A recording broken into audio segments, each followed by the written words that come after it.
Welcome to the Oracle's Rest, a place where stories unfold slowly, where time softens, and where the mind is free to wander. Tonight, we drift northward into the old, cold world of the Norse, and into the myths the people of the far north once told beneath long winter skies. Tonight is a gathering of small, quiet facts about their gods, their giants, their 9 worlds, and the great tree that was said to hold everything together. There is nothing to solve here, only a slow walk through an ancient imagination, one gentle fact at a time, until sleep arrives on its own. Let us begin with the tree. The Norse believed that all the worlds hung upon an enormous ash tree called Yggdrasil. It stood at the center of everything. Its branches spread above the sky, and its roots reached down into places no living person could go. The Norse imagined 9 worlds held within and around this single tree, connected by its trunk and its roots, like lanterns hung along one great branch. It was not a garden. It was the frame of existence itself. The name Yggdrasil is often understood to mean something, like the steed of Odin, the horse he rode, because the tree was tied to a story of the god hanging upon it. We will return to that. For now, it is enough to picture the tree standing in the dark, ancient beyond counting, its bark pale, its leaves wide, holding the weight of gods and giants and the dead all at once. 3 great roots were said to stretch from the tree in 3 directions. One root reached toward the realm of the gods. One reached toward the land of the frost giants. One reached down toward the cold, misty world of the dead. And beneath the roots lay wells and springs, quiet waters that fed the tree and kept it living. Beneath one root lay the well of Erd, sometimes called the well of fate. Beside this well lived 3 women known as the Norns. Their names were Urd, Verdandi, and Skuld, and they were often understood as what once was, what is coming into being, and what shall be. They watered the great tree each day and shaped the destinies of gods and men alike. Even the gods were said to be bound by their weaving. The Norns drew water and white clay from the well and poured it over the roots of Yggdrasil, so the branches would not rot. In this way, the tree was tended forever, kept alive by patient hands. aging and healing at once. It was a world held together by care. Beneath another root lay the well of Mimir, a spring of wisdom and memory. It was said that whoever drank from it gained deep knowledge. The waters were guarded closely, for wisdom in these stories always carried a price. Nothing was given freely. Everything was traded. And that is where Odin comes into the tale. Odin was the chief of the Norse gods, the wanderer, the seeker, the one who valued wisdom above comfort. To drink from Mimir's well, Odin gave up one of his eyes. He dropped it into the water and left it there. Afterward, he saw the world with one eye only, and yet he was said to see far more than before. Odin was often pictured as an old man, in a wide travelling cloak and a broad hat pulled low, walking the roads of the world in disguise. He carried a spear named Gungnir, said never to miss its mark. He wandered constantly, always hungry for more understanding, always willing to suffer for it. There is a story that Odin hung himself upon Yggdrasil for 9 nights, pierced by his own spear, in order to learn the secret of the runes. He hung there without food, without water, a sacrifice of himself to himself. At the end of the 9th night, the runes were revealed to him, the written symbols, the letters of magic and meaning came up out of the depths, and he took them. The runes themselves were more than an alphabet to the Norse. They were believed to hold power, carved into wood, stone, or metal. They could bless, protect, curse, or remember. To know the runes was to hold a kind of quiet magic, and Odin had paid for them with pain. Odin kept 2 ravens who flew out across the worlds each morning and returned each evening to whisper into his ears everything they had seen. Their names were Hugin and Munin, often understood as thought and memory.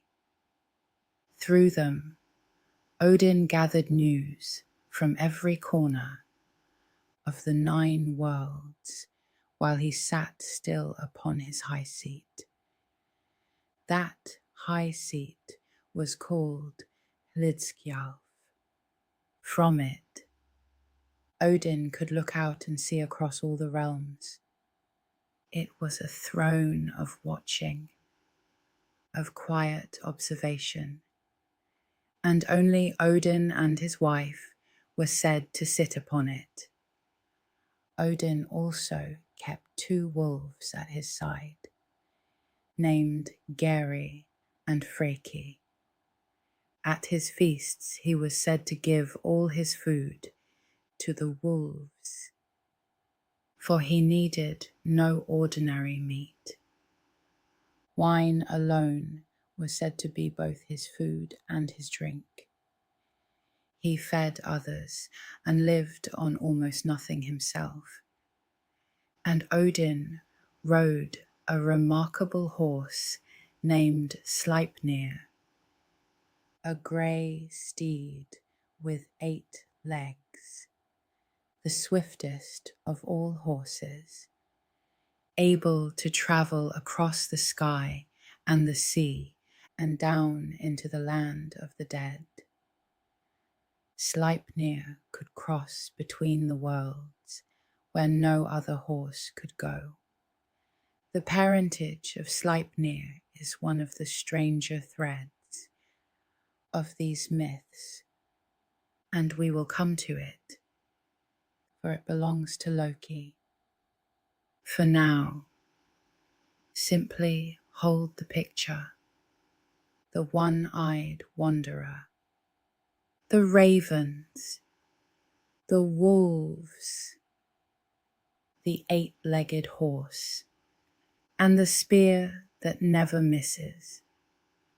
Odin ruled from Asgard, the realm of the gods.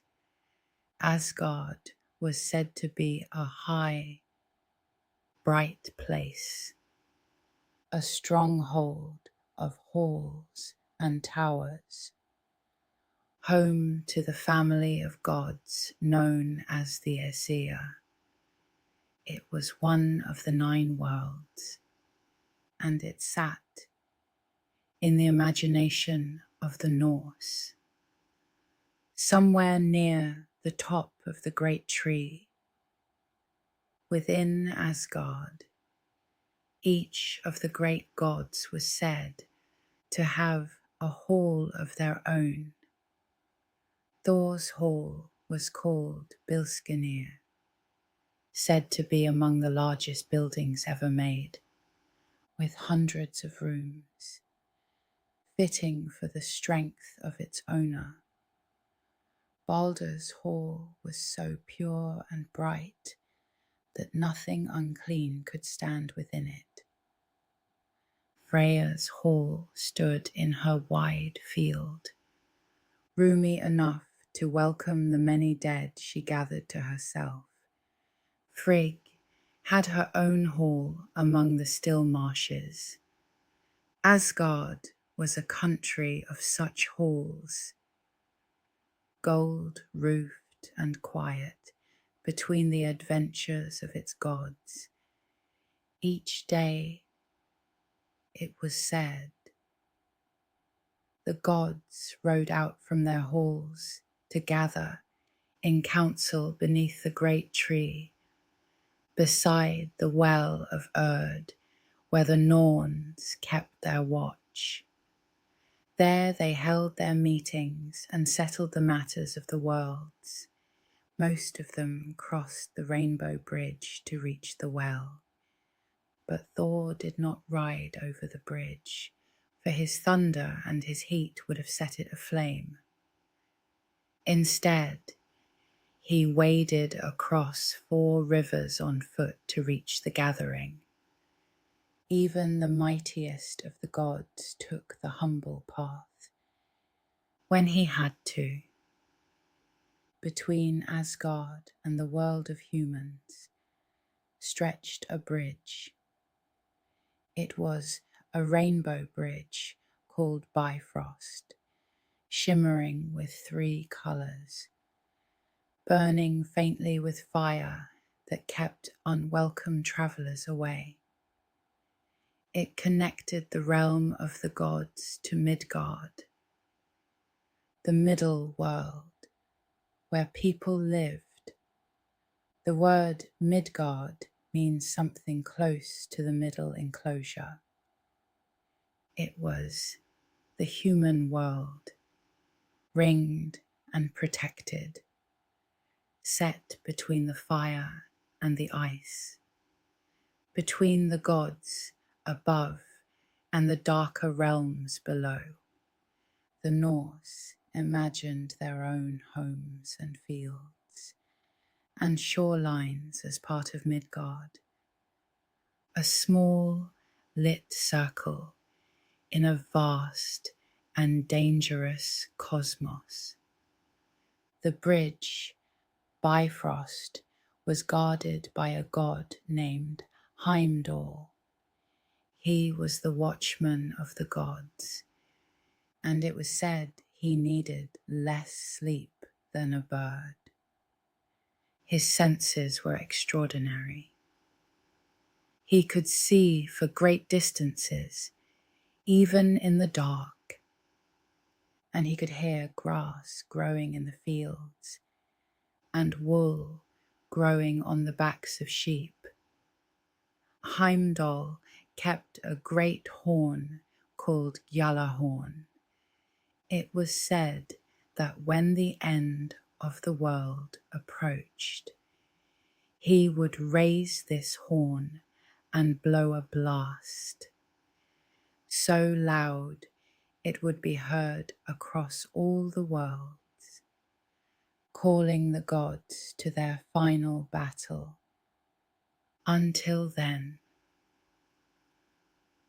the horn waited, silent, and Heimdall watched the bridge. There was a curious detail told of Heimdall. He was said to have been born of 9 mothers, 9 sisters, all at once. The Norse loved these strange numbers and impossible births. They did not always explain them. They simply let them stand, mysterious and old. There was another old tale of Heimdall, in which he walked among humankind under the name of Rig. In it, he travelled through the world of people and stayed as a guest in 3 different homes, one poor, one comfortable, and one noble. From these visits, the story says, came the different kinds of people and their ways of living and working. The bright watchman of the Rainbow Bridge was imagined in this telling as a quiet ancestor moving among ordinary households, leaving something of himself behind in each. Now, let us step back to the very beginning, before the tree, before the gods, before even the giants. The Norse had a story of how everything came to be, and it begins not with light, but with a great emptiness. In the beginning, they said, there was a vast yawning void called Ginnungagap. It was neither hot nor cold. It was simply an enormous emptiness, waiting. To the north of it lay a world of ice and mist called Niflheim. To the south lay a world of fire called Muspelheim. Niflheim was frozen and dim, filled with fog and frost and 11 rivers that flowed from a roaring spring. Muspelheim was the opposite, a land of flame and heat, so bright and burning that only beings born of fire could endure it. And between them lay the empty gap, where the freezing air of the north drifted into the void and met the warm sparks of the south. The ice began to melt from the meeting of fire and ice. Drops of water gathered, and from those drops the first living being took shape. This was a giant named Ymir, the ancestor of all the frost giants. As Ymir slept, more giants were said to grow from beneath his arms and from his legs, born of his sweat. In this way, the race of giants, the Jotnar, began from a single sleeping figure in the empty dark. They were old, older than the gods, and the two would never be entirely at peace. Alongside Ymir, another being emerged from the melting ice. This was a great cow named Audhumla. She fed Ymir with rivers of milk that flowed from her, and she herself lived by licking the salty ice around her. As the cow licked the ice, something began to appear beneath her tongue. On the first day, hair emerged from the frost. On the second day, a head. On the third day, a whole man came free from the ice. His name was Buri, and he was the first of the ancestors of the gods. Buri had a son named Bor, and Bor married a giant's daughter. Their children were 3 brothers. The eldest was Odin. His brothers were named Vili and Ve, and these 3 brothers would change everything, for they turned against the first giant.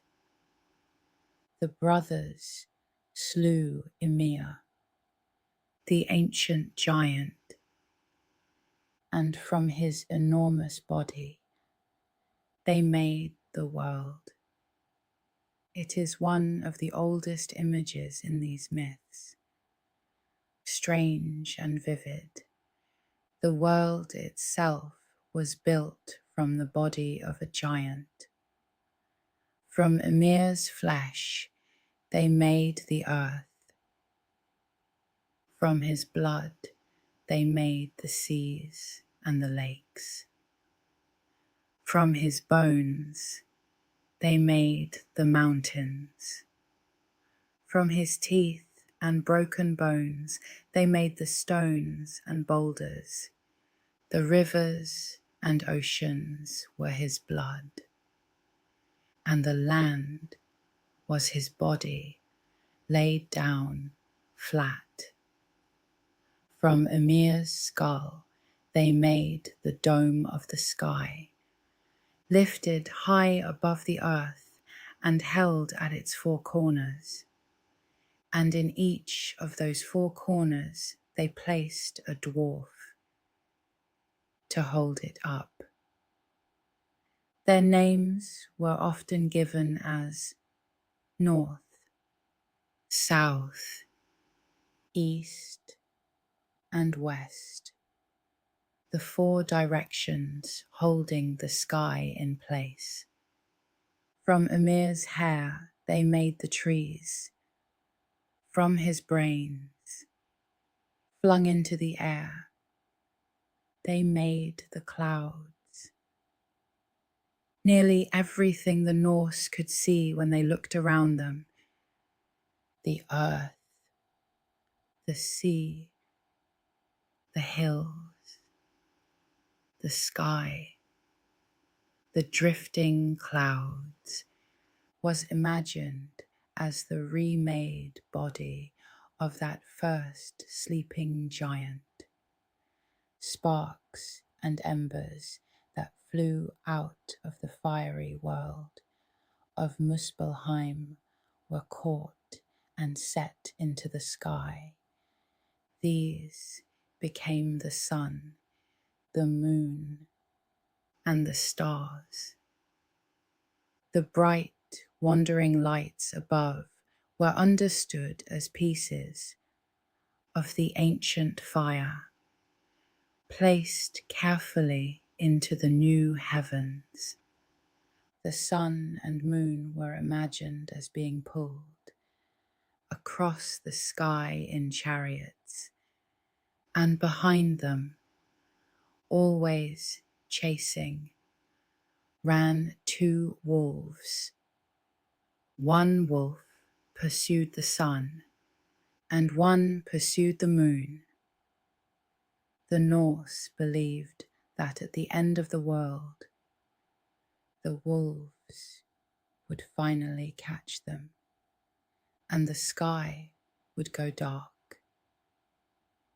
The sun and the moon themselves were imagined as a sister and a brother. The sun was called Sol, and the moon was called Mani, and each drove a chariot across the heavens, hurrying always because of the wolves that ran close behind. And there were two more riders who shaped the sky. Night came first, a dark and gentle figure named Not, riding a horse whose mane dripped foam and dew upon the earth as it went, so that the morning grass was always wet. After her came Day, named Dag, riding a shining horse whose mane lit up the whole sky and the whole air with light. Around and around they rode, night and then day, dark horse and then bright horse, turning over the sleeping world without end. The gods then made a place for themselves and a place for humankind. The middle world, Midgard, was fenced round, some said, with the eyelashes or brows of Ymir, to keep it safe from the giants beyond. Within that ring, the world of people was made ready. And then came the first humans. The story tells that the gods were walking along a shoreline when they found two trees or two pieces of driftwood lying on the sand. From these, the gods made the first man and the first woman. The man was named Ask, from the ash tree, and the woman was named Embla.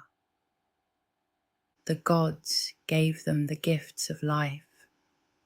One gave breath, one gave thought and movement, one gave speech, hearing, and sight.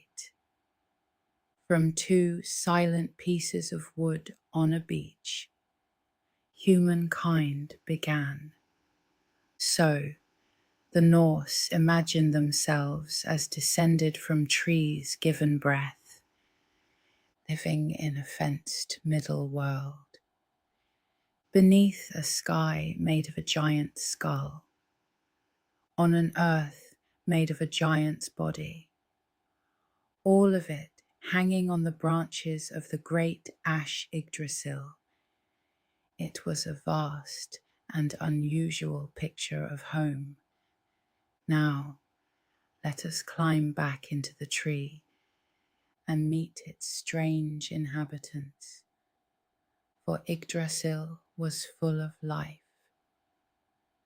At the very top of the tree perched an eagle, wise and watchful, so old that a hawk was said to sit between its eyes.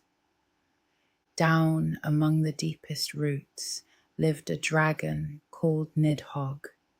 This creature gnawed endlessly at the roots of the tree, chewing away at its base far below. It was said to feed also upon the dead in the darkest of the realms. While the Norns healed the tree from above, the dragon wore it away from below. And running up and down the trunk of Yggdrasil, back and forth, was a squirrel named Ratatoskr.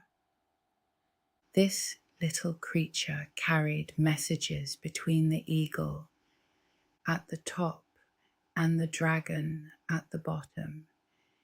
It was said to carry insults between them, stirring up quarrels, running the length of the tree with words of spite. Even in the sacred tree, there was mischief. 4 stags were said to run among the branches of Yggdrasil, nibbling at the leaves and the new growth, and countless serpents lay coiled among the roots beside the dragon. The great tree was forever being eaten and forever being healed, aging and renewing at the same time. And somehow it endured. There was a deer or a goat that stood upon the roof of Odin's hall and browsed the tree's branches, and from its udder flowed the mead that the fallen warriors drank. There was a stag whose antlers dripped water that fed the rivers of all the worlds. The tree gave and gave, food and drink and water, holding everything. Now, Odin's hall deserves its own quiet moment, for it was one of the most famous places in all these myths. It was called Valhalla, the Hall of the Slain. Its roof was said to be made of golden shields, and its rafters of spears. Into Valhalla came the bravest warriors who died in battle. Odin gathered them to himself, half of the honored dead, and they feasted in his hall each night. They fought and trained by day, and healed, and gathered again at evening to eat and drink together. The meat they ate came from a great boar that was cooked each day and made whole again each night. So there was always enough. The mead they drank flowed endlessly from the goat that stood upon the roof. It was a warrior's dream of the afterlife. Endless food, endless drink, endless good company by firelight. The warriors of Valhalla were called the Einherjar. They were being gathered for a purpose. Odin was preparing an army for the final battle at the end of the world. A battle the gods knew was coming and knew they would not win. Even so, they prepared. The ones who chose the slain and carried them to Valhalla were the Valkyries. They were fierce women who rode above the battlefields and decided who would live and who would fall. Their name is often understood to mean choosers of the slain. They served the mead in Valhalla as well, moving among the tables of the dead. Not all of the honored dead went to Odin. However, half of those who fell in battle were said to go instead to the goddess Freyja, to her own field called Folkvang. She had first choice, some stories say, before even Odin. We will meet Freyja soon, for she is one of the most striking figures in these myths. The Valkyries themselves were more than servants of the hall. They rode through the air and over the sea on their errands, and in some tales they wore feathered cloaks, or appeared as swans beside quiet waters. They watched over certain heroes and chose among the warriors on the field which ones would live to fight another day, and which would be gathered to the halls of the slain. To die well, sword in hand, was the hope of many, for it was the path to Odin's table. Because of this, the northern peoples honored their dead warriors greatly. The greatest among them were sometimes laid to rest in their ships, or in mounds shaped like ships, with their weapons and their treasures around them, so that they might go well equipped into whatever waited beyond.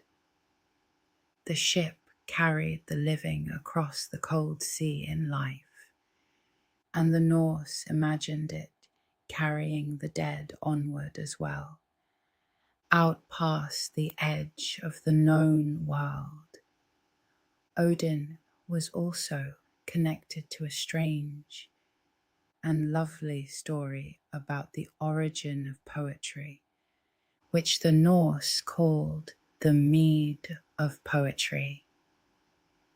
It began, as many of these stories do, with a truce and a shared drink. Two families of gods, the Aesir and the Vanir, had once been at war.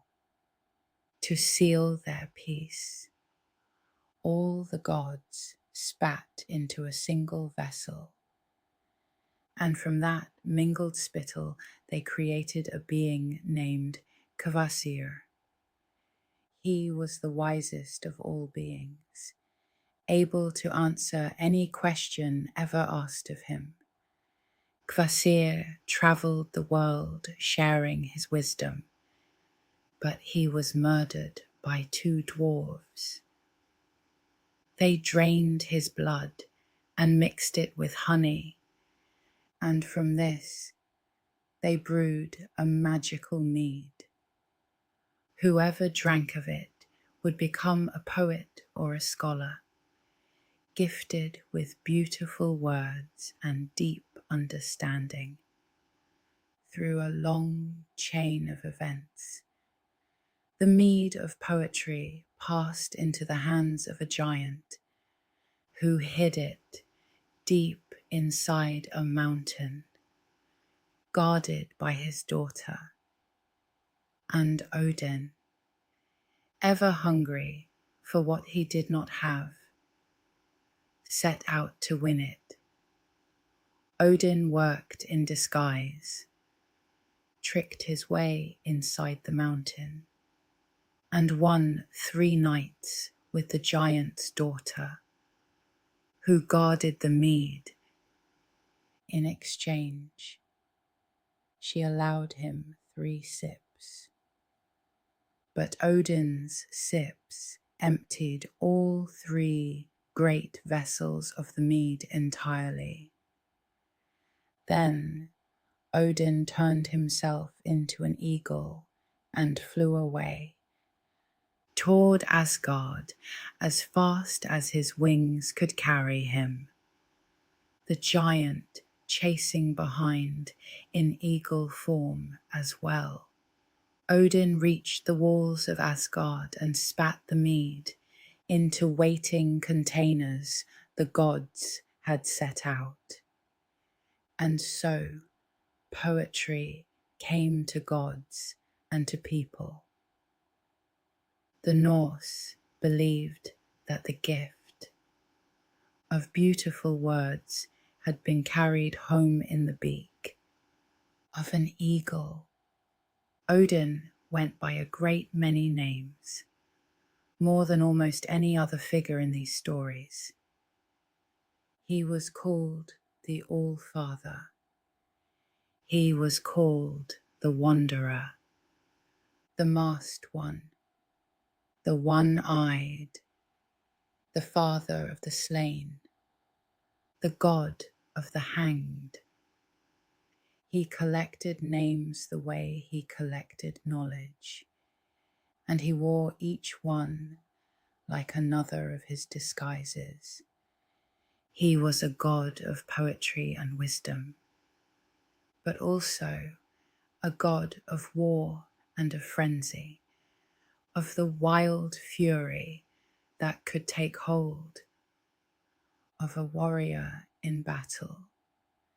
Some of his followers were said to fight in a kind of trance, without armor, feeling no pain and no fear. These were the berserkers, whose very name has lasted into the language spoken today. A word for someone who loses themselves entirely to rage. Odin owned a ring of gold called Draupnir, made by the dwarves, and it had a wondrous property. Every 9th night, 8 new rings of equal weight dripped from it, so that his wealth renewed itself endlessly. 9 and the 9th night appear again and again in these myths, a number the Norse held sacred.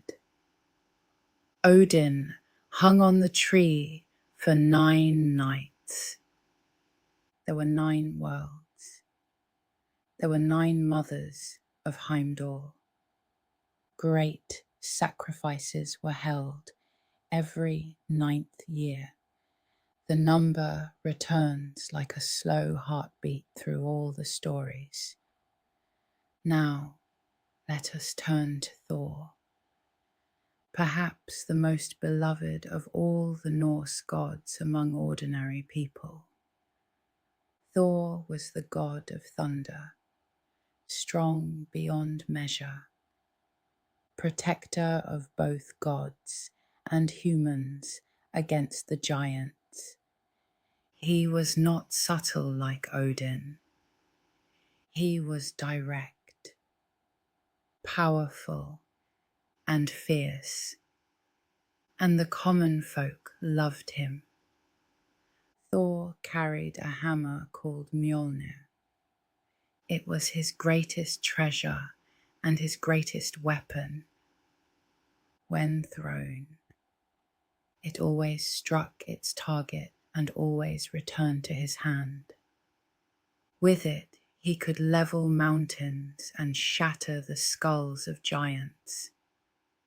The Norse believed that thunder itself was the sound of Thor's hammer at work. The hammer had a short handle, and there was a reason for that, tied to one of the most entertaining stories in these myths. It begins with Loki cutting off the golden hair of Thor's wife, the goddess Sif, as a cruel prank while she slept. Thor was furious and demanded that Loki fix what he had done. So Loki went to the dwarves, the master craftsmen of these myths, and asked them to make new hair of real gold for Sif, hair that would grow like living hair once placed upon her head. While he was there, Loki set two families of dwarves against each other in a wager over who could make the finest treasures. And out of this contest came some of the greatest objects in all the myths, forged in the dark by the skilled hands of the dwarves. One pair of dwarves made the golden hair for Sif.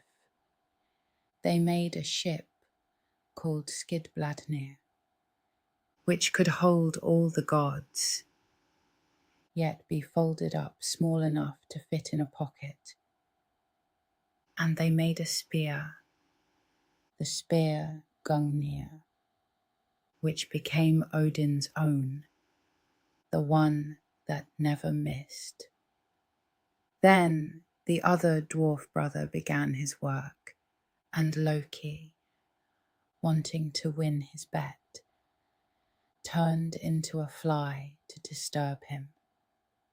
Loki, the fly, bit the dwarf's hand and his neck, and finally his eyelid, drawing blood that ran into his eye. Because of that bite at the crucial moment, the last treasure came out slightly flawed. That last treasure was the hammer Mjolnir. Its handle came out too short because the dwarf's foot had slipped from the bellows when the fly bit his eye. Yet even flawed, the hammer was judged the finest treasure of all, the mightiest weapon the gods possessed. And the dwarves also made a golden boar and a magical arm ring in that same contest. Because the hammer's handle was short, Thor needed great gloves of iron to wield it, and he wore them always. He also wore a belt of strength called Meggingjord, which doubled his already enormous might when he buckled it on. Even the strongest of the gods relied on these tools. Thor travelled in a chariot, pulled not by horses, but by two goats. Their names were Tangrisnir and Tangenjoster, often understood as something like teeth bearer and teeth grinder. The rumble of his chariot rolling across the sky was another sound the Norse gave to thunder. There was a strange kindness in the story of Thor's goats. He could slaughter them and eat them at night. And then, so long as the bones were kept whole, he could bless the bones with his hammer. In the morning, and the goats would spring back to life, ready to pull his chariot again. Thor's great enemy was an enormous serpent that lay coiled around the entire world, deep in the ocean, so vast that it held its own tail in its mouth. This was Jormungandr, the Midgard serpent.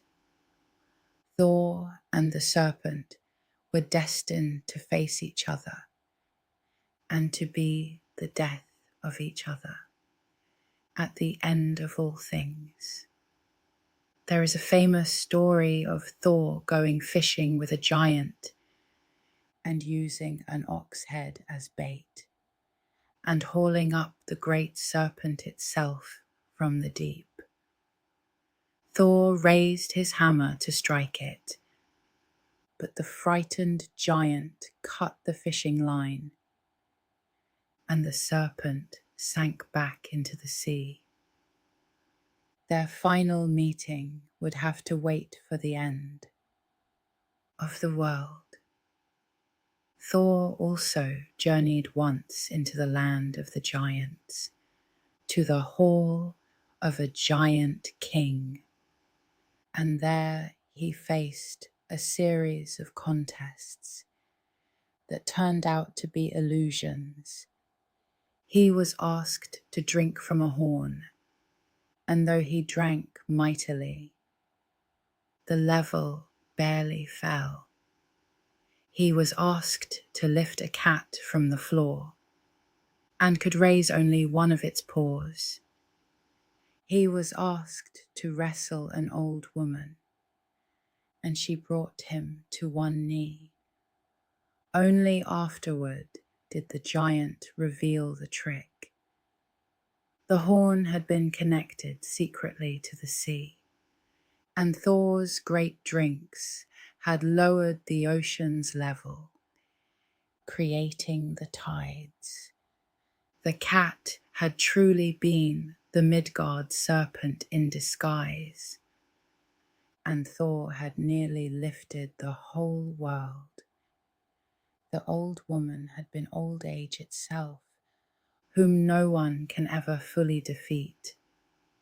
Even in defeat, Thor's strength had been astonishing.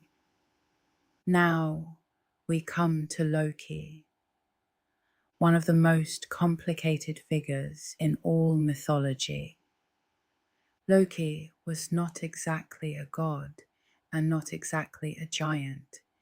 He lived among the Aesir in Asgard, clever, charming, and endlessly troublesome.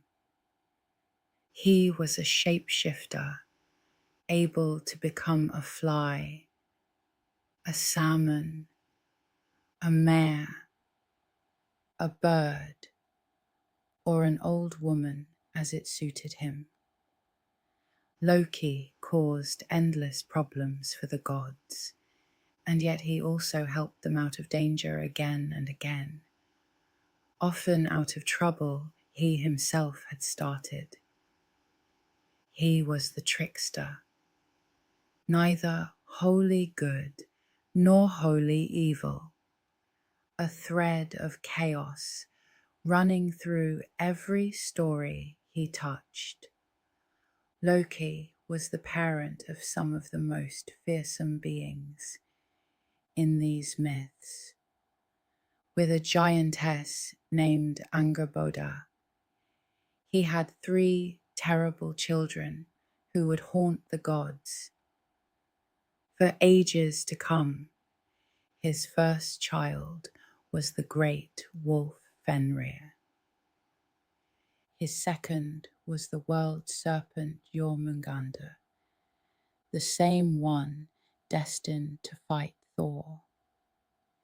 His third was Hel, a being who ruled over a realm of the dead. Each of these children carried a shadow of doom for the gods.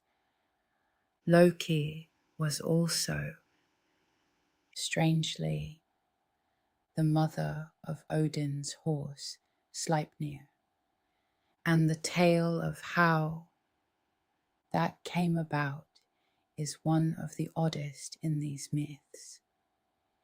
In the early days, a builder came to the gods and offered to raise a great wall around Asgard, a wall so strong no giant could ever breach it. In return, he asked for the sun, the moon, and the goddess Freya as his wife. The gods thought the price outrageous But Loki persuaded them to agree. So long as the builder finished in a single winter, with no help but his horse, they believed it impossible. But the builder's stallion, named Svadilfari, was extraordinary, and through the long nights it hauled stones of enormous size, and the wall rose far faster than anyone had thought it could. As the last days of winter approached, the wall was nearly done, and the gods realized in alarm that they were about to lose the sun and the moon and Freya. They turned on Loki, since it was his advice that had trapped them, and demanded that he fix it. So Loki turned himself into a beautiful mare and ran out of the woods, and the stallion Svadilfari broke free of its harness and galloped after him into the dark, without his horse. The builder could not finish in time. In his fury, he revealed himself to be a giant, and Thor struck him down with the hammer. And some time later, Loki returned and gave birth to a grey foal with 8 legs. That foal grew into Sleipnir, the swiftest horse in all the worlds, and Odin took him for his own. In these myths, shape and identity were fluid things. The gods feared Loki's monstrous children, the serpent they threw into the sea, where it grew until it ringed the whole world. Hell they sent down into the misty depths to rule over the dead who did not die in battle. But the wolf, Fenrir, they kept close and watched, for they feared him most of all. Fenrir grew larger and stronger every day, so quickly that the gods became frightened. A prophecy had told them the wolf would one day bring great harm, so they decided to bind him, though he was already too strong for ordinary chains. Twice they brought Fenrir mighty iron fetters, telling him it was only a test of his strength, and twice the wolf snapped them apart with ease. So the gods sent to the dwarves for something better, something that could not be broken by force. The dwarves made a binding called Gleipnir. It was as soft and smooth as a silk ribbon, yet stronger than any chain. It was made, the myth says, of impossible things: the sound of a cat's footfall, the beard of a woman, the roots of a mountain, the breath of a fish, the sinews of a bear, and the spittle of a bird. Because these things had all been used up in its making, the Norse said, none of them can be found in the world anymore. Fenrir was suspicious of the soft ribbon, for it looked too gentle to be simple. He agreed to be bound by it only if one of the gods would place a hand in his mouth as a pledge of good faith, so that if it were a trick, the god would lose the hand. Only one god was brave enough. His name was Tyr, a god of war and honor. Tyr placed his right hand into the wolf's jaws. The gods bound Fenrir with the ribbon, and it held. The wolf could not break free. And when Fenrir understood he had been tricked, he bit down, and Tyr lost his hand. So Tyr became the one-handed god, remembered for his courage and his sacrifice, the one who kept his word even at a terrible cost. Fenrir was left bound, with a sword propping his jaws open, waiting until the end of the world would set him loose at last. Loki's greatest crime, though, was not his children. It was the death of Baldr. And this is one of the saddest of all the Norse stories. A story of light going out of the world. Baldr was a son of Odin, the most beloved of all the gods, radiant and gentle, so bright that light seemed to shine from him. Everyone loved Baldr, and then Baldr began to have dreams of his own death, dark dreams that frightened all of Asgard. To protect him, Baldr's mother, the goddess Frigg, travelled through all the worlds and asked every single thing, every element, every animal, every plant, every stone and metal and disease, to swear an oath never to harm her son. And all of them swore it gladly, for they loved Baldr too, because nothing could harm him now. The gods made a game of it. They would throw things at Baldr, spears and stones and blades, and everything simply bounced away without leaving a mark. It became a joy in Asgard, watching the beloved god stand unharmed as weapons fell away from him. But Frigg had overlooked one small thing. Growing to the west of Asgard was the mistletoe, so young and so slight that she had thought it too harmless to bother asking for an oath. She had passed it by, and Loki discovered this. Loki made a dart, or a small spear, out of the mistletoe.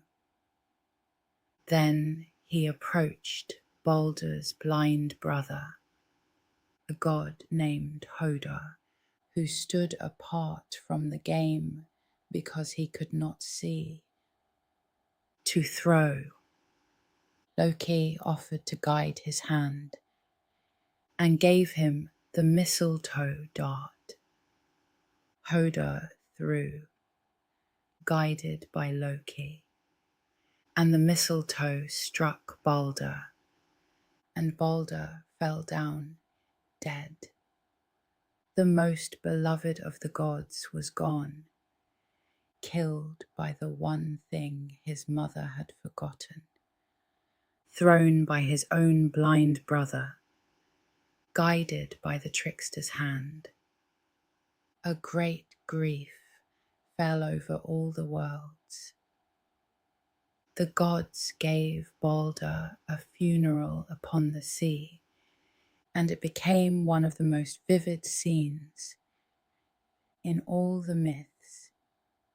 They laid him upon his great ship, called Hringhorni, the largest of all ships, and prepared to burn him upon it in the old way.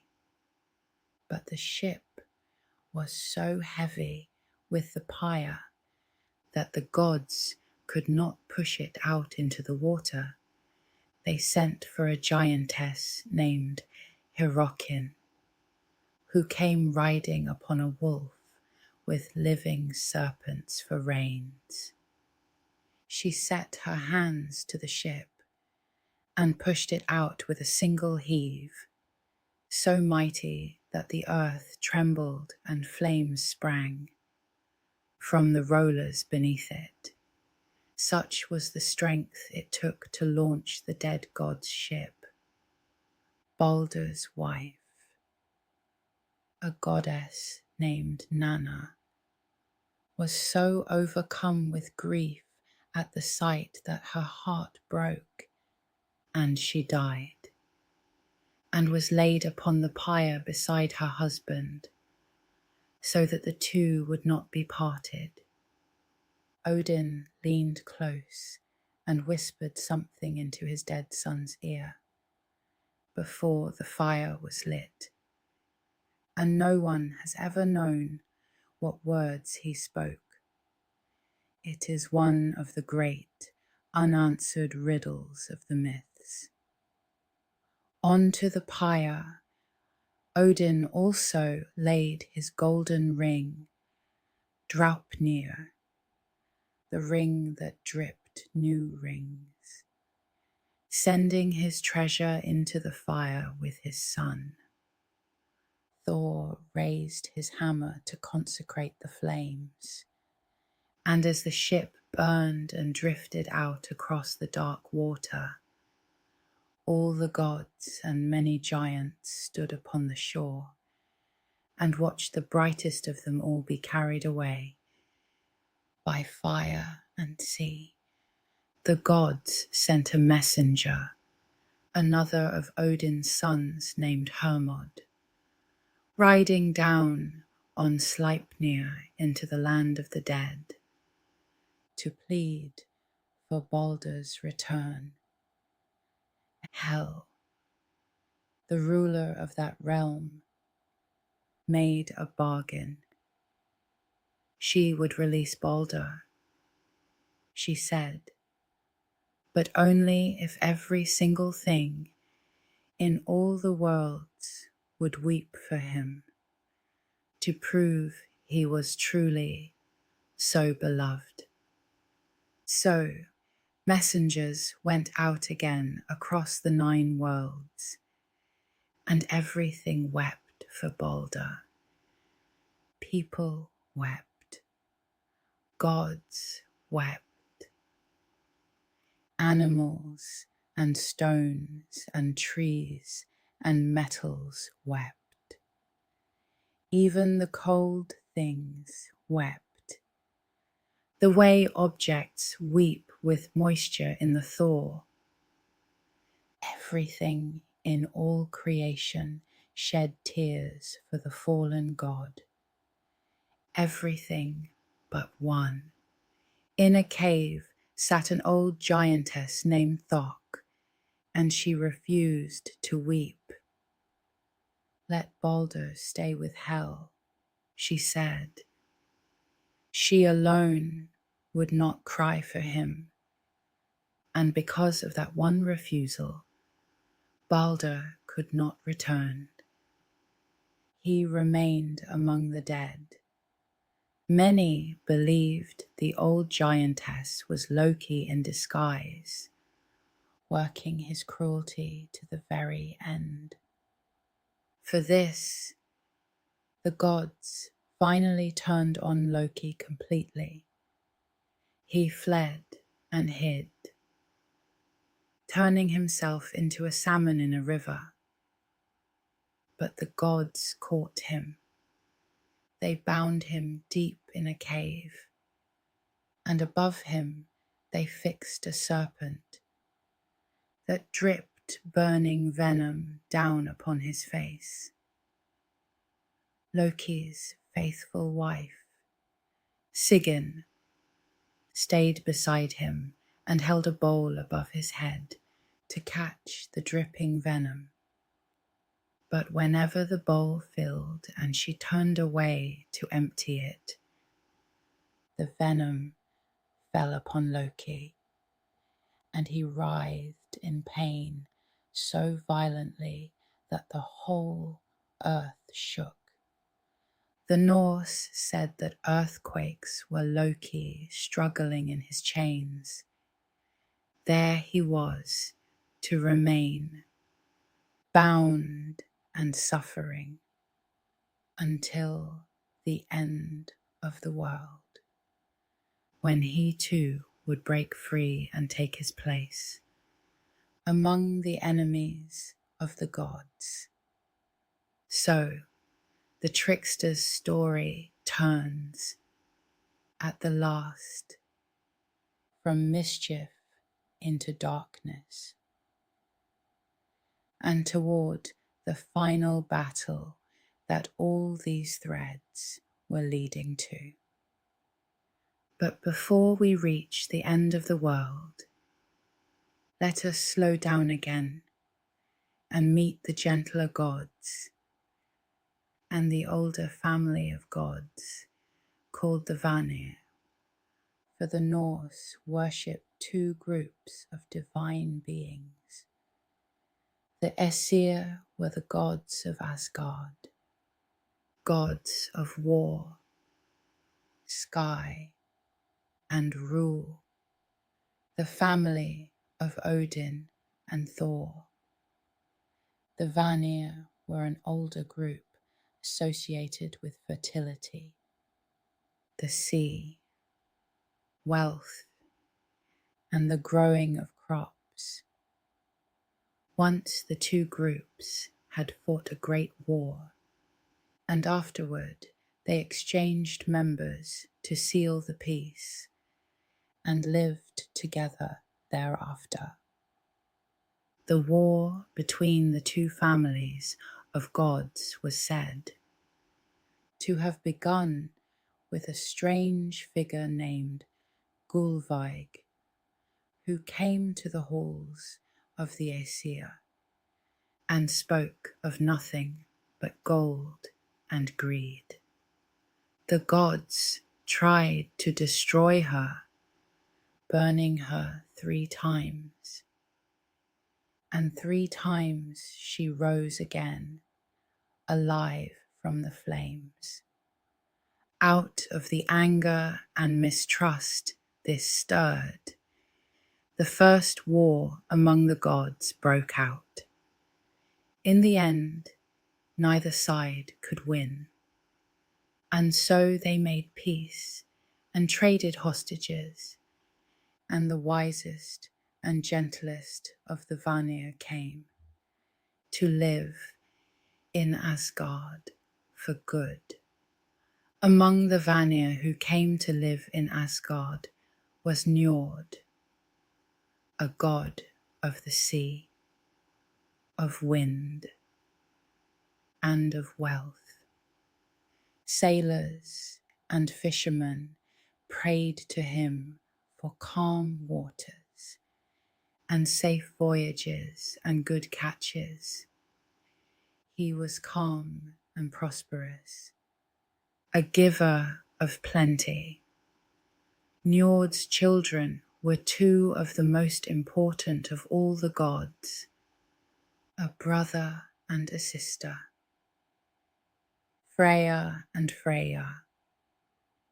Both were connected to love, fertility, and abundance, and both were deeply beloved. Freya was a god of sunshine, rain, harvest, and peace. He brought good weather and rich crops, and people prayed to him for prosperity and for happy marriages. He was gentle and generous, a bringer of the good things of the earth. Freyr owned 2 remarkable treasures made by the dwarves.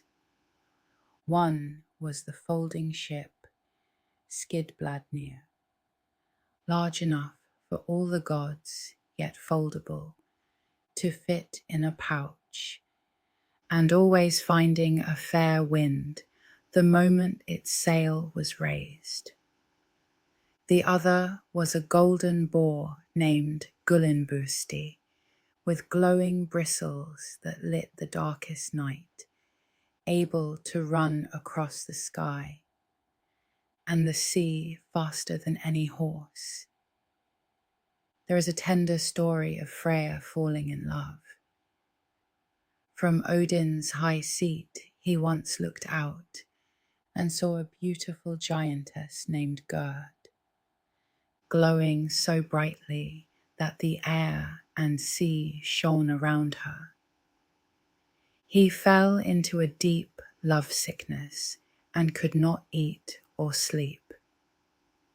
To win her, Freyr sent his loyal servant to court her on his behalf, and in the end, to secure her love, Freyr gave away his magnificent sword, a sword that could fight on its own.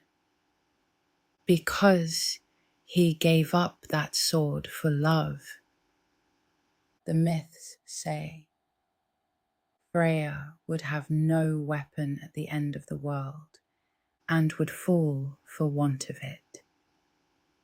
He traded his safety for his heart.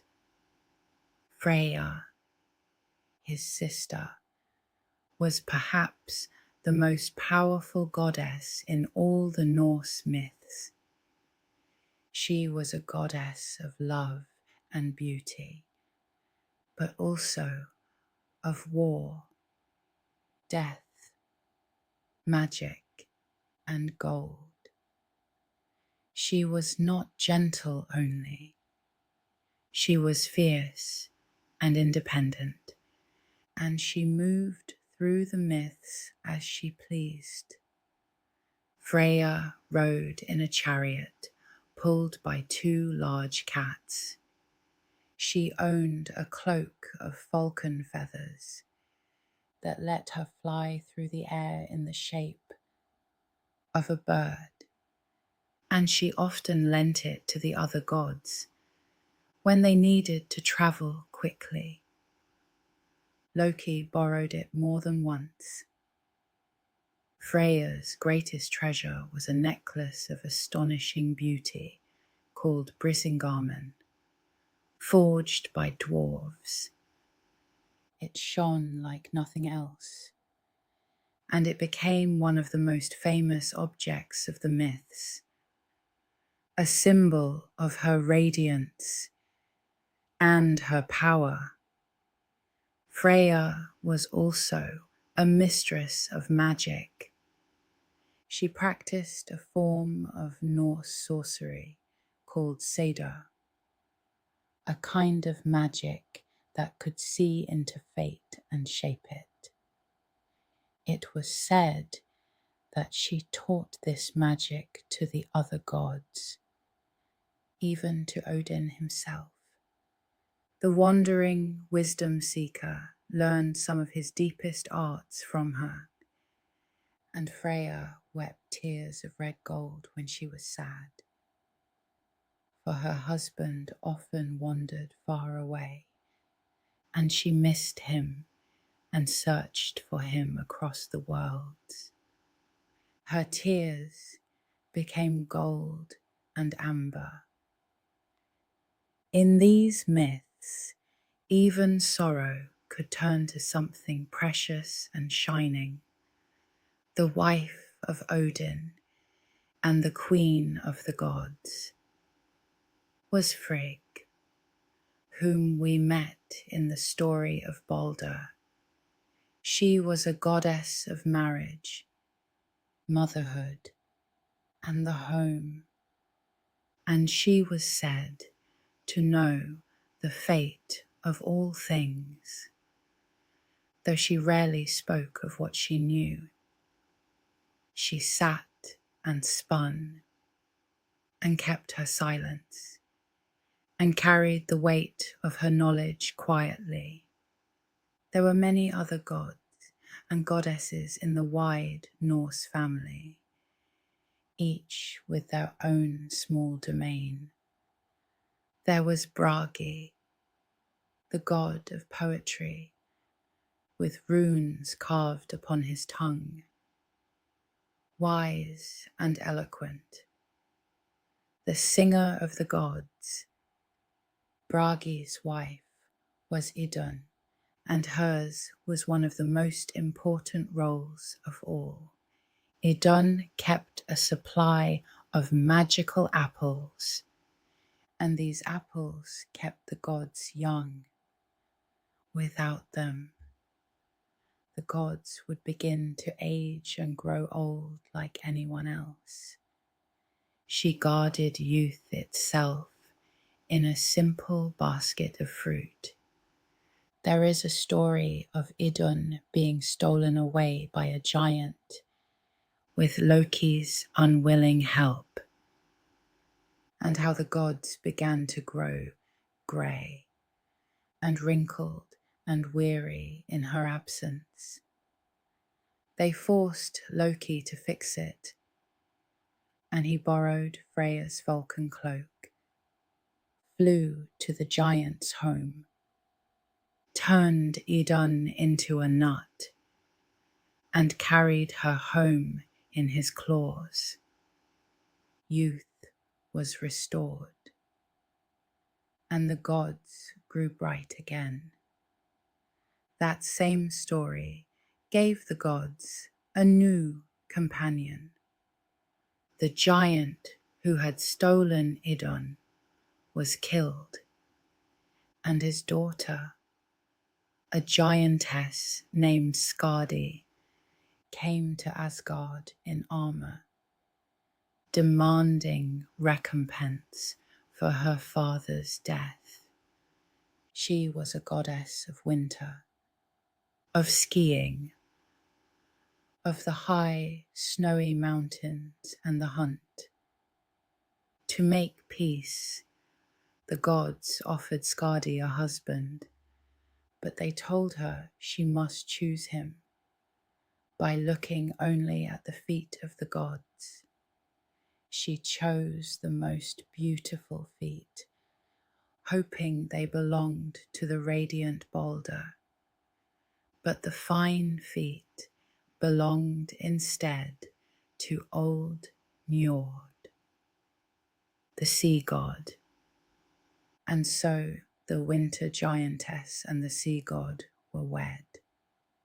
Their marriage did not last, for they could not agree on where to live. Skadi loved the cold high mountains and the howling of wolves. Njord loved the shore and the crying of gulls and the sound of the waves. Each grew miserable in the other's home, and in the end they parted, and each returned to the landscape they loved. Even among the gods, some things simply do not fit. Around the queen of the gods moved a circle of lesser goddesses and handmaidens, each keeping some small, gentle duty. There was Air, the wisest in the healing arts, who tended wounds and sickness. There was Fulla, who carried Frigg's casket and kept her secrets. There was Gnar, Frigg's messenger, who rode a horse that could travel through the air and over the water. carrying word wherever it was needed. There were goddesses said to watch over oaths and promises, over love between people, over doorways and thresholds, over wisdom and courtesy. They were rarely the center of a story, but the Norse imagined them there all the same, quiet presences keeping the small orders of the world. And there were the goddesses of the earth itself. Thor's own mother was Jord, whose name meant simply the earth, the wide land beneath everything. Thor's wife, the golden-haired Sif, was tied in the old imagination to the ripe gold of the grain fields, her shining hair like wheat ready for the harvest. Behind the loud adventures of the gods stood these quieter figures, the soil and the growing grain, the ground that fed everyone. There were quieter gods as well, less famous but still part of the wide family of the myths. There was Ulla, a god of archery, of skiing, and of the hunt, who travelled the winter mountains on skis or on snowshoes, a bow of yew in his hand. Warriors sometimes called on him before a duel. There was Forseti, a god of justice and reconciliation, who sat in a shining hall with pillars of gold and a roof of silver, and settled the disputes brought before him. It was said that all who came to him left at peace with one another, their quarrels gently resolved. There was Vali, a son of Odin, born for a single purpose. After Baldr's death, Vali was said to have grown from a newborn to a grown warrior in a single day, so that he could avenge his brother swiftly, refusing to wash or to rest until it was done. And there was Vidar, the silent god, second in strength only to Thor, who spoke rarely and kept to himself, the one who would one day avenge his father at the end of the world. Thor himself had sons, named Magni and Modi, whose names meant something like strength and courage. There is a story that once, when Thor lay pinned beneath a leg of a fallen giant, and none of the grown gods could lift it away, the infant Magni, only 3 nights old, walked over and raised the giant's leg with his bare hands. The strength of the thunder god was passed down to his children. The sea had its own powers, older and stranger than the gods. There was a great sea giant named Aegir, who brewed ale in an enormous cauldron and hosted the gods at feasts in his hall beneath the waves, where gold was laid out to give light in place of fire. To find a cauldron large enough for that brewing, Thor once journeyed to another giant, and carried the vast kettle home upon his shoulders. Aegir's wife was named Ran, and she kept a great net. It was said that she gathered drowned sailors into her net and drew them down to her hall beneath the sea. Those lost in the water were imagined as guests in her deep, quiet home. And Aegir and Ran had 9 daughters, and these daughters were the waves themselves, 9 sisters rising and falling endlessly across the surface of the ocean, white-crested, forever moving.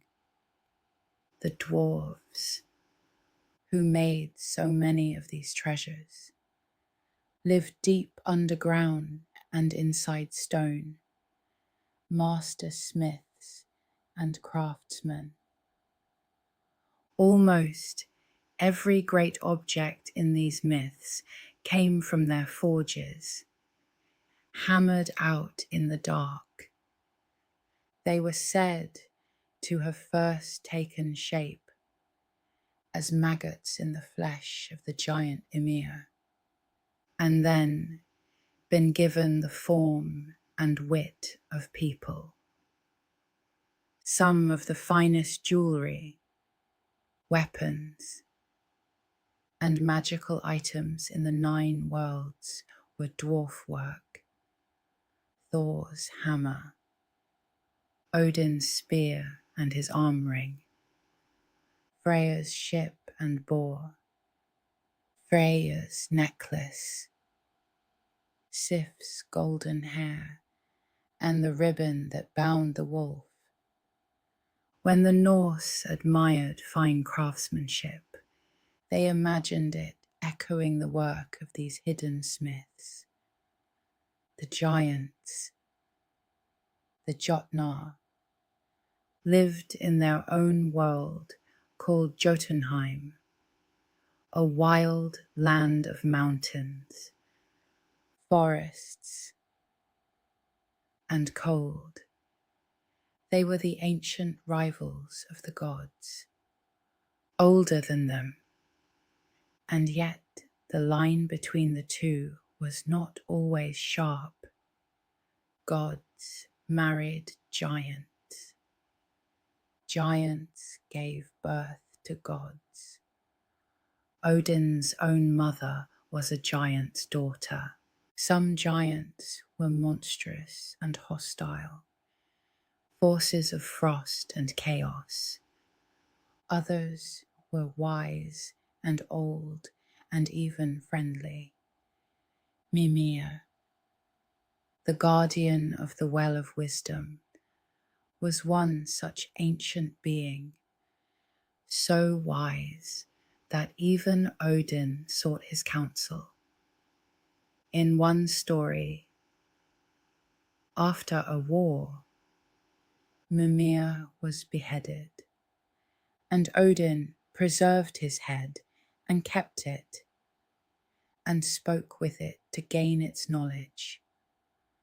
One of the longest and most famous of the old northern tales grew out of a piece of cursed gold, and it reaches back once again to a dwarf.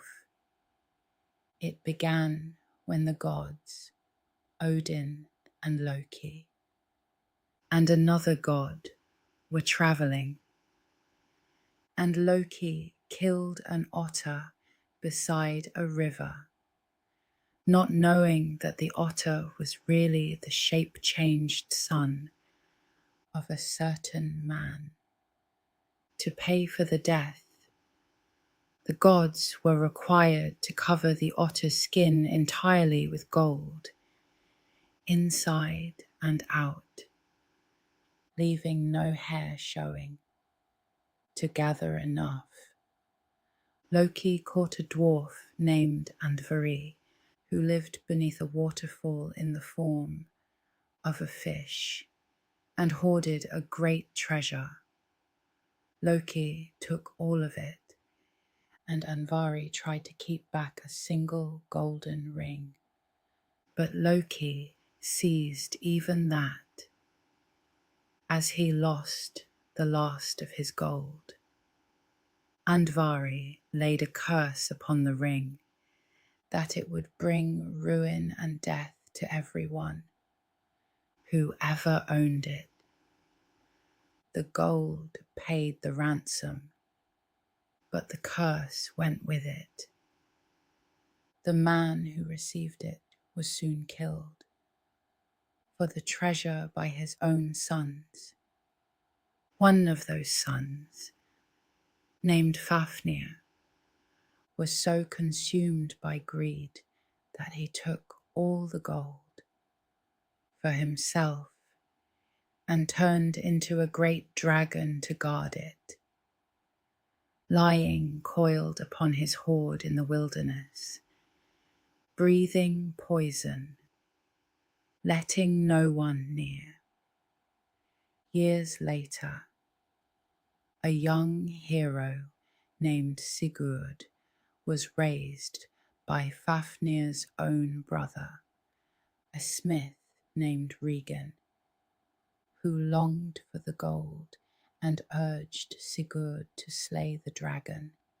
Sigurd carried a reforged sword, dug a pit in the path the dragon crawled to drink, and struck upward as Fafnir passed above him, piercing the beast's heart.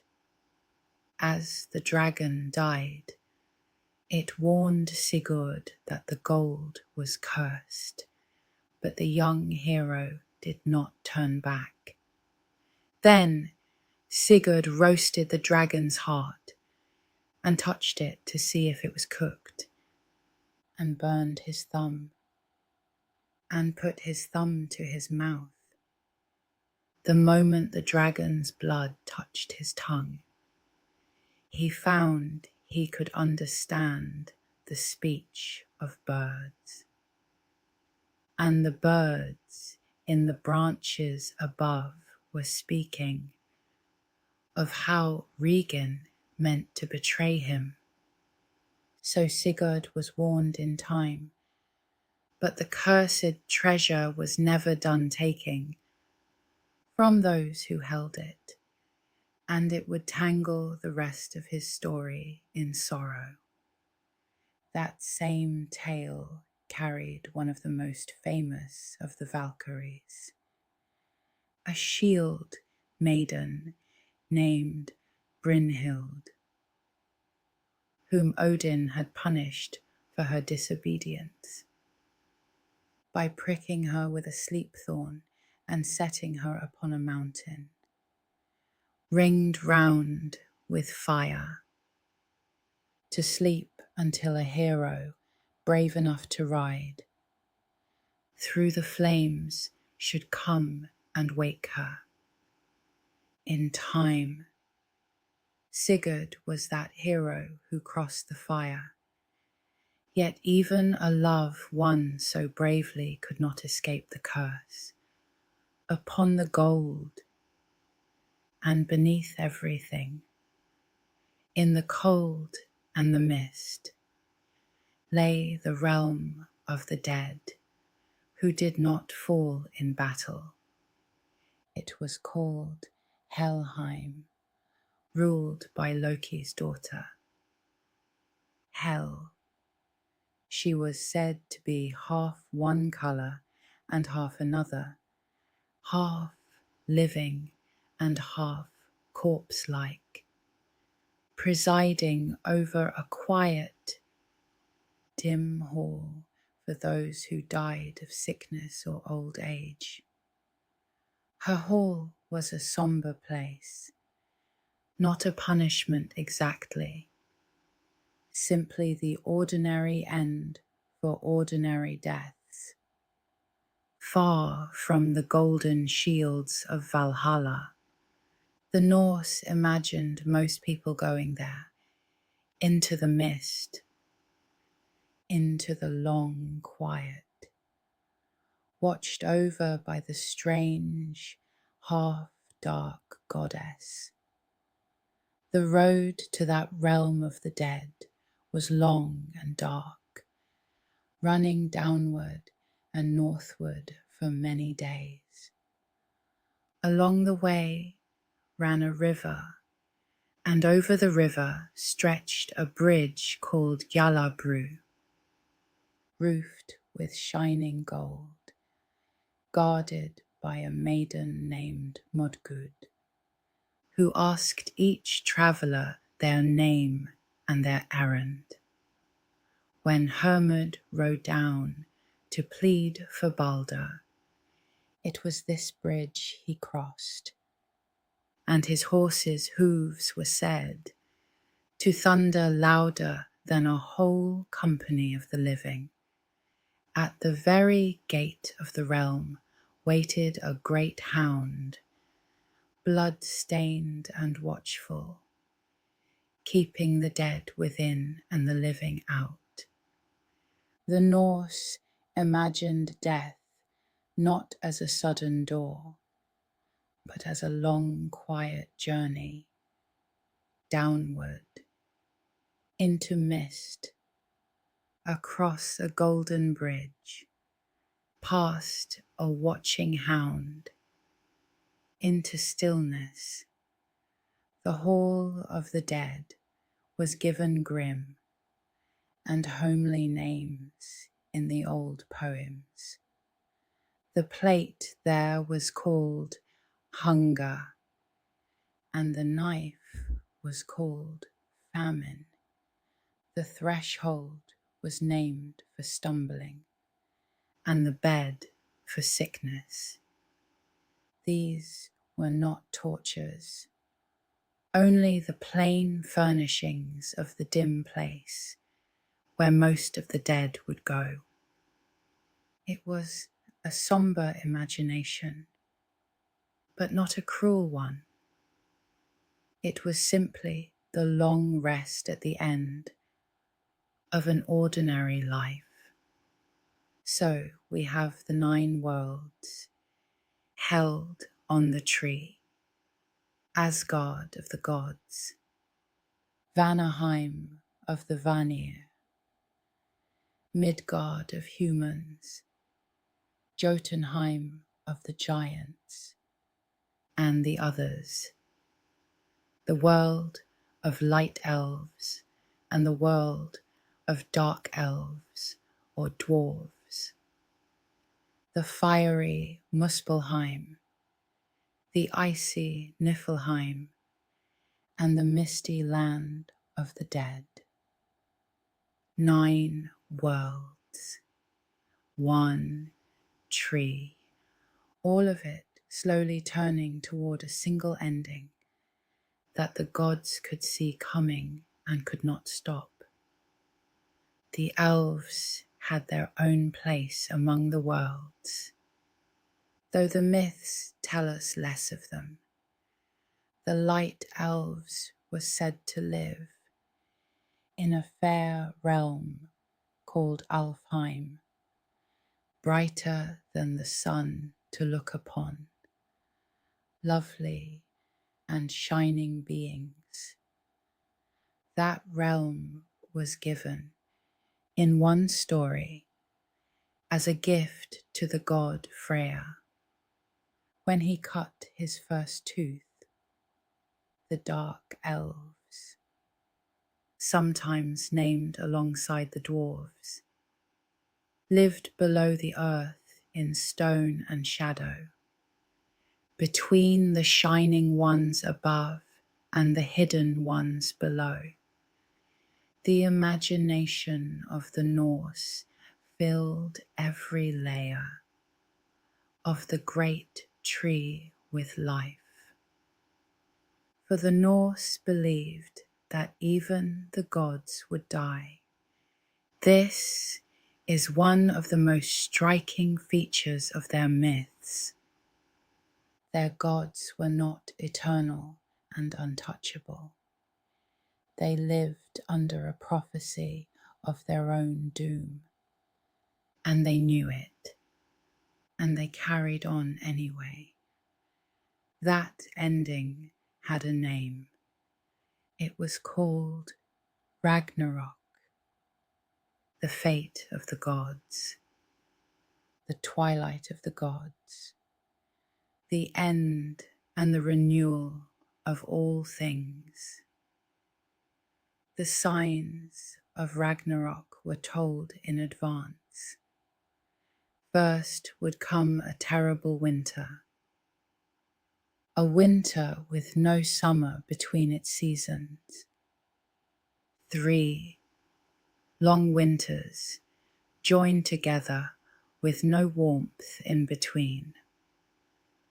This was called the Fimbul winter, a great and endless cold. During that long darkness, the world of people would fall apart. Wars would spread. Bonds between kin would break. Brothers would fight brothers, and old loyalties would fail.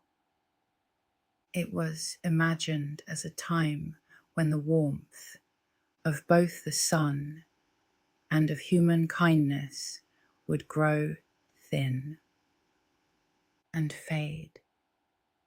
Then the wolves that chased the sun and moon across the sky would at last catch them and swallow them. The sun would go dark. The moon would vanish. The stars would fall from the sky, and the world would be plunged into a deep and freezing darkness. The earth itself would tremble, mountains would fall, and all the bindings that held the monsters would break. The wolf Fenrir would tear loose from the ribbon that bound him. Loki would break free from his cave. The serpent Jormungandr would rise up out of the sea, thrashing, driving the waters over the land in great floods. As the seas rose, a ship would come loose from its moorings. It was called Naglfar, and it was said to be made from the untrimmed nails of the dead. It would sail forward, crewed by giants, riding the flood toward the final battlefield. From the fiery world of Muspelheim would come the fire giants, led by a being named Surtur, who carried a flaming sword brighter than the sun. They would ride out across the rainbow bridge, Bifrost, and beneath their weight, the shining bridge would finally break and fall. Then Heimdall, the watchman, would raise the great horn Gjallarhorn at last, and blow the blast that had been waiting since the beginning. Its sound would ring across all 9 worlds, and the gods would rise and arm themselves, and ride out to meet an ending they had always known was coming. Odin would lead the warriors of Valhalla, the Einherjar he had gathered for so long, out onto the great plain where the last battle would be fought. All the preparation, all the gathered dead, all the feasting and training had been for this single day. And on that plain, the great enemies would find each other. Odin would face the wolf Fenrir, now grown so vast that its jaws stretched from the earth to the sky. They would struggle, and in the end, the wolf would swallow Odin whole. The wise wanderer, the seeker, the one-eyed king of the gods, would fall, but Odin's son Vidar would avenge him at once. Vidar wore a special shoe, made over ages from all the leather scraps that people had ever trimmed and thrown away. With that foot, he would step into the wolf's lower jaw, and with his hands seize the upper and tear the great wolf apart. So the wolf would fall too. Thor would face the Midgard serpent, the two ancient enemies meeting at last. Thor would strike the serpent down with his hammer and kill it, but the serpent, dying, would breathe its venom over him. Thor would take 9 steps away from the fallen serpent, and then he too would fall, poisoned. The mightiest of the gods brought down at the very last. Freyr would face the fire giant Surtur, but Freyr had given away his sword long ago for love, and without it, he would fall before the burning blade. Heimdall and Loki, the watchman and the trickster, long-time opposites, would meet and slay each other. Tyr, the one-handed, and the hound of the underworld would kill one another as well. Nearly all of the great gods would die upon that field. And then Surtur would fling his fire across the whole world. The flames would rise and spread until everything burned. All 9 worlds, the great tree, the halls of the gods, the fields of men, and the scorched earth would sink down at last beneath the rising sea, and everything would be covered in water and silence. The end. But the Norse did not stop there. This is the gentlest surprise of their darkest story. After the fire and the flood, after the death of the gods and the drowning of the world, they believed that a new world would rise. Slowly, out of the water, a green earth would lift again. It would come up fresh and clean, washed and renewed, with fields that grew grain without being sown, and waterfalls, and an eagle flying over the mountains. The world would begin again, quiet and new, and not everyone would be gone. A few of the gods would survive the ending. Vidar, who avenged Odin, would live. Baldr, the beloved god who had died, would return from the land of the dead into the new, bright world, and light would come back with him. the sons of Thor would carry their father's hammer into the new age. The best things would be reborn, and 2 humans would survive as well. A man and a woman named Lif and Yggdrasil would shelter within the great tree itself during the fire and the flood, hidden safe in the wood of the world. They would feed on the morning dew, and when it was over, they would come out into the new green world, and from them a new humanity would be born. So, the Norse story of the end is also a story of beginning. The tree endures the fire. The beloved dead return.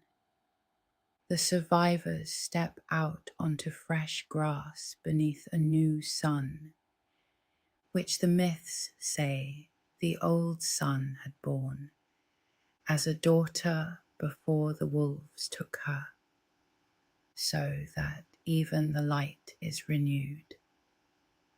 It is a story of endings that are not final, of a world that dies and is born again.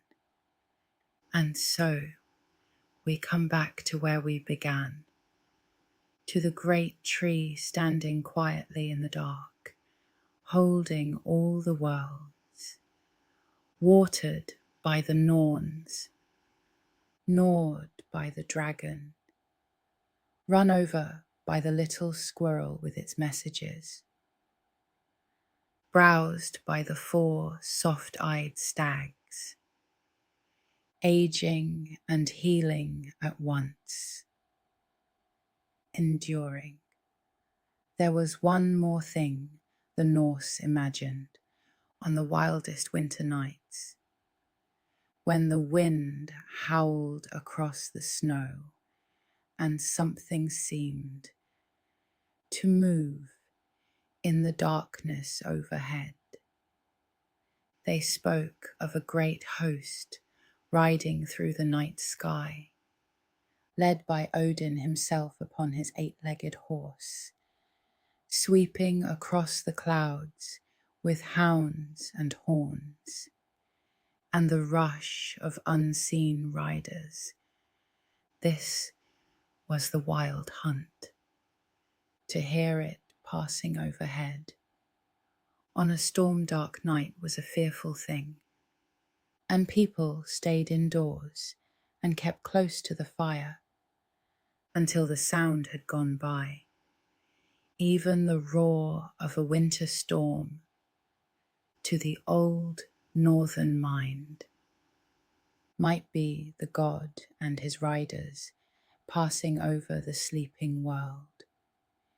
These were the stories the people of the far north told through their long, dark winters, gathered close beside their fires while the snow came down outside. Stories of a one-eyed wanderer trading his eye for wisdom, of a thunder god and his short-handled hammer, of a trickster and a bound wolf, and a beloved god felled by a sprig of mistletoe, of gods who knew they would die and lived bravely anyway, and of a green world rising again out, of the water when it was all over. Something of these old gods still lingers quietly in the days of the week, closer than we often notice. The god Tyr, who gave his hand to the wolf, is remembered in the name of Tuesday. Odin, under his older name of Woden, gives his name to Wednesday. Thor, the thunderer with his hammer, is remembered every Thursday. And Frigg, the queen of the gods, is remembered in Friday. Each week, without meaning to, much of the world still speaks the worn, smooth names of the Norse gods, softened almost past recognizing. So the old stories never fully vanished. They settled into language, into the turning of the week, into the deep winter imagination of the North. Gods who knew they would die, and the tree that held all the worlds, and the snow falling endlessly across the quiet fields. There is no need to hold on to any of it now. Let the names soften. Let the giants and the gods drift apart into the dark. Let the tree stand where it stands. Without your watching, the snow is still falling in that old imagined world. It settles on the branches of Yggdrasil. It settles on the fields of Midgard. It settles over the frozen wells and the quiet halls. The horn is not yet blown. The wolf is still bound. The tree still stands. And there is time, all the time in the world, to rest. Somewhere the Norns draw their water. Somewhere a raven folds its wings. Somewhere the great grey horse walks softly between the worlds. The fire is low now. The snow keeps falling. The night is wide and old and kind. Let the mind grow quiet. Let the cold be far away. Let the last of the day dissolve.